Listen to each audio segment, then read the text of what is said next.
আসলে লোকে যাদের বোঝাই তারা যখন বোঝে না আমাদের রাগ হয়, কিন্তু রাগ করা উচিত না, আমাদের ওপরই রাগ হবে না, আমরাই বোঝাতে পারছি না তাদের, এটাই হচ্ছে কথা। তারা তো অবুঝ, তারা তো বোঝে না, জানে না, আমরাই তো বোঝাতে পারছি না।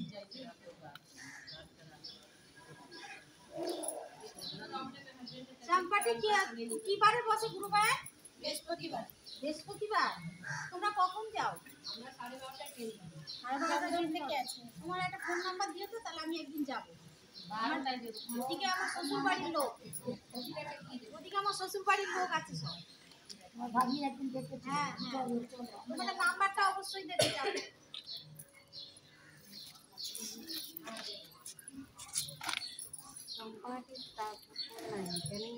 চাম্পাটি কালিকাপুরের পরেই তো চাম্পাটি।